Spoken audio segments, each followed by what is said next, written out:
শুভ সকাল প্রিয় বন্ধুরা, আপনাদেরকে সকালের শুভেচ্ছা জানিয়ে শুরু করলাম সোনার বাংলা টিভি চ্যানেলের আজকের পর্ব।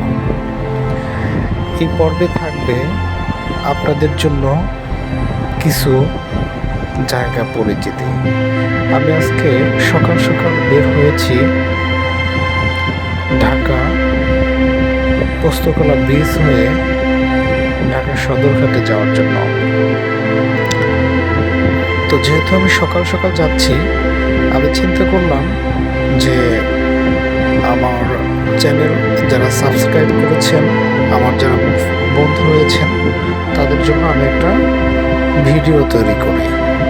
সেই সুবাদে আমি আপনাদের জন্য একটা ভিডিও তৈরি করলাম।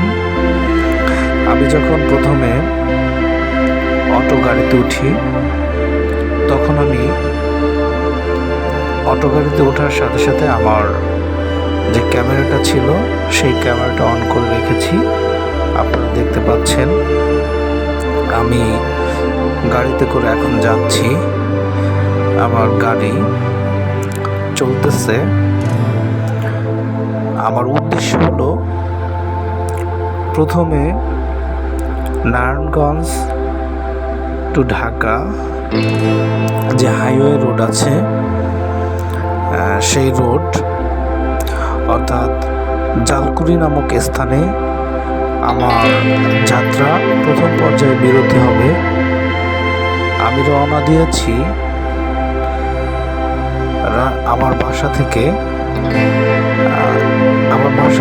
যখন আমি নামি, সেখান থেকে আমি এই যে ঢাকা নারায়ণগঞ্জ হাইওয়ে রোড অর্থাৎ জালকুড়ি নামক স্থানে আমার অটো গাড়িকে থামবে। তার ফাঁকে আপনাদের জন্য আমি আমার এই ভিডিওটি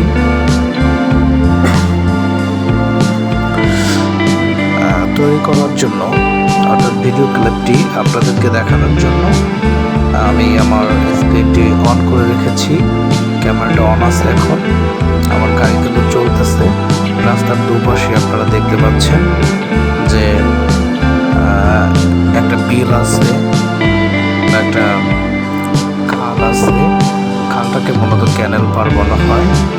আমরা এই ক্যানেল পার অতিক্রম করে এবং ওই দূরবর্তী যে জায়গাটি দেখা যাচ্ছে, আপনারা দেখবেন যে সকাল, মানে অত্যন্ত একদম সকালবেলা সকালের দৃশ্যটি আপনারা সকালের দৃশ্যে দেখতে পাচ্ছেন। অনেকে কিন্তু হাঁটতে বের হয়েছে রাস্তায়। সুতরাং আপনারাও চেষ্টা করবেন হাঁটার জন্য। আমি সকাল সকাল প্রায় বের হই। আপনাদেরকে ইতিপূর্বে আমার অন্যান্য যে ভিডিও আছে সেখানেও কিন্তু আমি আপনাদেরকে বলেছিলাম যে সকালে আমি হাঁটার জন্য একটু চেষ্টা করি। বিকেলে সকালে কন্টিনিউ যদি হাঁটা হয়, এটা স্বাস্থ্যের জন্য খুবই উপকারী। তো আমি আজকে যে ঢাকা সদরঘাটের জন্য রওনা হলাম। তো সেই ফাঁকে আপনারা দেখতে পাচ্ছেন যে এই যে আশেপাশের যে সৌন্দর্যমণ্ডিত যে এলাকাগুলো, সেই এলাকাগুলো কিন্তু আমি দেখানোর জন্য আপনাদের এই যে ভিডিওটা করলাম। আপনারা যদি আমার ভিডিওতে লাইক, কমেন্টস এবং শেয়ার করেন, তো আমি তাতে অনেক উৎসাহ পাবো। আপনাদের এই উৎসাহ উদ্দীপনার মধ্য দিয়ে কিন্তু আমি একটা সময় দেখা গেছে আপনাদের ভালো ভালো ভিডিও উপহার দিতে পারবো। আপনারা যদি আমাকে সাপোর্ট করেন, যদি আমার এই চ্যানেলটির পাশে যদি থাকেন, তাহলে সত্যিকারের অর্থে আমি আপনাদের ভালো ভালো ভিডিও দিতে সক্ষম হব। কারণ এখন আমি অনবরত চেষ্টা চালিয়ে যাচ্ছি। আমার হাতে যে ছোট্ট একটা ফোন আছে, জাস্ট ওই ফোনটা দিয়ে কিন্তু আমি ভিডিওগুলো করতেছি। আমার ভিডিওটা যদি খারাপও হয়, আপনারা সেটা খারাপভাবে নেবেন না।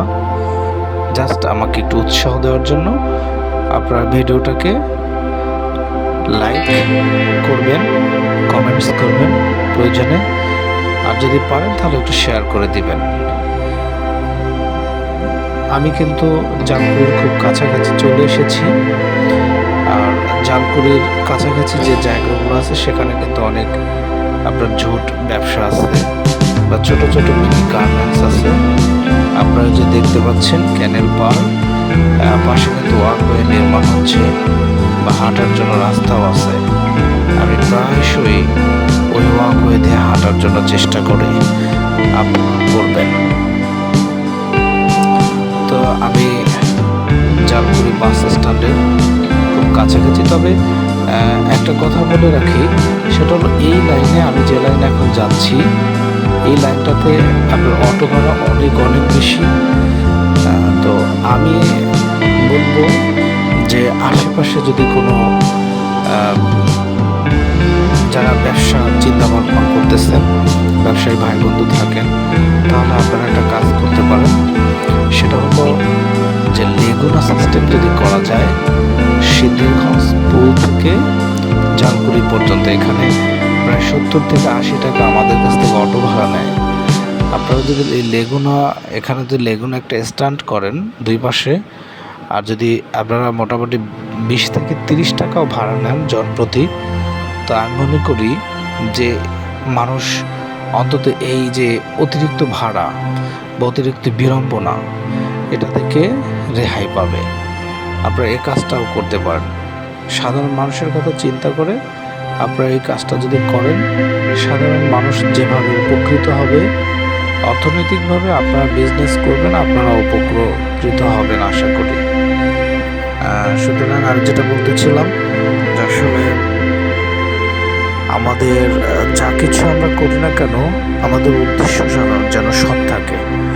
আমি যে অটোতে করে যাচ্ছি তাকে আমি জিজ্ঞাসা করছিলাম যে আপনারা এখানে ভাড়াটা বেশি নেন কেন? বলতেছে আমরা সিঙ্গেল টানি, এই জন্য আমাদের ভাড়াটা বেশি নেওয়া হচ্ছে। যদি এখানে এরকমের কোনো সিস্টেম হতো যে বড় অটোগুলো চলতো, তাহলে হয়তো একটু কম প্রাইস, কম টাকার ভেতরে আমরা যাতায়াতটা করতে পারতাম। তো আমি জালকুড়ির খুব কাছাকাছি চলে এসেছি বন্ধুরা। আপনারা দেখতে পাচ্ছেন এই যে আমি জালকুড়ি স্ট্যান্ডের খুব কাছাকাছি চলে এসেছি। এই যে দেখেন একদম রাস্তায় চলে এসেছি, কিন্তু এখন ঢাকা নারায়ণগঞ্জ হাইওয়ে সেই রাস্তায় আমি চলে এসেছি। সেখানে দেখতে পাচ্ছেন একটা ব্রিজ আছে, সেই ব্রিজটার নিচ দিয়ে আমি কিন্তু এই যে রাস্তার ওই পারে যাচ্ছি, কারণ আমি আমার গন্তব্যস্থল হলো পোস্তগোলা। সেখান থেকে আমি যাব, এখান থেকে আমি এখন যাব পাগলা, জালকুড়ি থেকে পাগলা, পাগলা থেকে পোস্তগোলা, পোস্তগোলা থেকে সদরঘাট। তা আমার কয়েকটা ভিডিও আপনারা দেখবেন কিভাবে আমি যাচ্ছি।